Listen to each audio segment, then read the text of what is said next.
السلام علیکم دوستو، ادب ڈائری میں خوش آمدید۔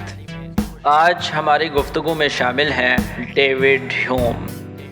یہ عظیم فلسفی 26 اپریل سن 1711 کو ایڈنبرگ کے ایک اعلیٰ اور بااثر خاندان میں پیدا ہوا۔ ڈیوڈ ہیوم کو بچپن میں عیسائیت کی مذہبی تعلیم دلوائی گئی۔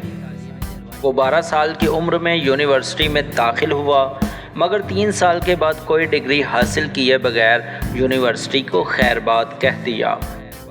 اسے روایتی نصابی تعلیم سے زیادہ ادب و فلسفے سے لگاؤ تھا۔ جلد ہی بچپن کے مذہب کی مضبوط دیوار میں نہ صرف دراڑیں پڑ گئیں بلکہ یہ دھڑام سے زمین بوس ہو گئی۔ اس نے قانون پڑھنے کی کوشش کی مگر وہاں بھی اس کا دل نہ لگا اور وہ دوبارہ فلسفے کی طرف متوجہ ہو گیا۔ وہ کچھ عرصہ لندن اور برسٹل میں رہنے کے بعد فرانس چلا گیا، جہاں وہ مختلف لائبریریوں میں مصروف رہا۔ اپنے دور کے وہموں سے مقابلہ کرنا بھی گویا سر دھڑ کی بازی لگانا ہوتا ہے۔ یہاں وہموں سے مراد سپرسٹیشنز ہیں۔ سن 1737 میں جب ہیوم نے لندن واپس آ کر اپنی کتابیں شائع کرانے کی کوشش کی تو پبلیشرز طیش میں آ گئے اور ہیوم کو اپنی کتابوں سے کافی سارا مواد حذف کر کے انہیں نکالنا پڑا۔ ہیوم نے آگے چل کر عیسائی مذہب، معجزات اور وہموں وغیرہ پر کئی حملے کیے، جن کے نتیجے میں بڑی تعداد میں لوگ اس کے مداح یا مخالف بن گئے۔ 1755 میں اسکاٹ لینڈ کے پادریوں نے تو باقاعدہ مہم چلائی کہ ہیوم کو کافر قرار دے کر سزا دی جائے، لیکن حکومت میں بھی اس کے چند مداح موجود تھے، جنہوں نے اسے فرانس میں سفیر کا ڈپٹی سیکرٹری مقرر کر کے برطانیہ سے باہر بھیج دیا۔ فرانس، جہاں وولٹیئر تھا، ڈائڈرائٹ تھا اور روسو تھا۔ پیرس میں ماحول مکمل طور پر سازگار تھا اور ہیوم کا بہت پرجوش استقبال کیا گیا۔ ایک خاتون کافی عرصے سے اس پر فدا تھیں۔ جب انہیں ہیوم کی پیرس آمد کا علم ہوا تو محترمہ ہاتھ دھو کر اس کے پیچھے پڑ گئیں، مگر ہیوم نے تو جیسے سدا کنوارے رہنے کی قسم کھا رکھی تھی۔ وہ ہر محفل میں خوبصورت عورتوں اور روشن خیال نوجوانوں میں گھرا رہتا۔ ہیوم گفتگو میں نہایت دوستانہ لہجہ بنائے رکھتا اور اختلاف کرتے وقت بھی بہت پرسکون رہتا۔ وہ ہمہ وقت خوش اخلاق اور خوش گفتار ہونے کے ساتھ ساتھ مخالفین کے نقطۂ نظر کو بھی توجہ سے سنتا اور بے انتہا قوت برداشت کا مظاہرہ کرتا۔ اس کی کتاب enquiry concerning the human understanding نے آگے چل کر کانٹ کو نیند سے بیدار کیا۔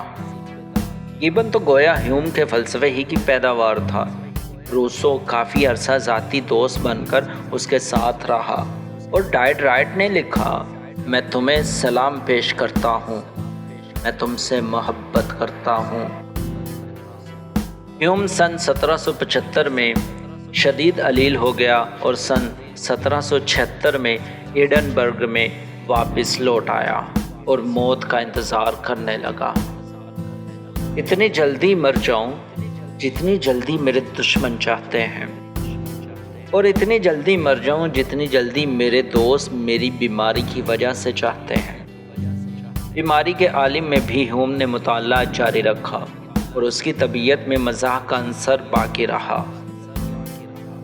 بستر مرگ پر بوسوے لائے اور ہیوم سے پوچھا، اب تو آخرت پر یقین رکھتے ہو نا؟ بالکل نہیں، ہیوم نے جواب دیا۔ آخرت ایک انتہائی غیر عقلی خیالی دنیا ہے جہاں ہمیشہ رہنا پڑے گا، لیکن آخرت اور جنت کا تو خیال بھی دل خوش کن ہے۔ اوسویل نے کہا، ہرگز نہیں، یہ تو ایک اداس کر دینے والا تصور ہے۔ ہیوم نے سکون سے جواب دیا۔ کئی عورتیں آئیں اور اسے آخرت پر یقین لانے کی منت و سماجت کرتی رہیں، مگر وہ سب سے ہنسی مذاق کر کے لوٹاتا رہا۔ بالآخر 25 اگست سن 1776 کو وہ سکون کے ساتھ رخصت ہوا۔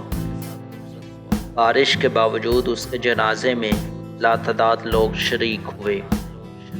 ایک شخص نے کہا، یہ تو دہریہ تھا، ملحد تھا، مگر دوسرا بولا، کوئی بات نہیں، تھا تو ایماندار نا۔ تو دوستو آج کی ویڈیو میں بس اتنا ہی۔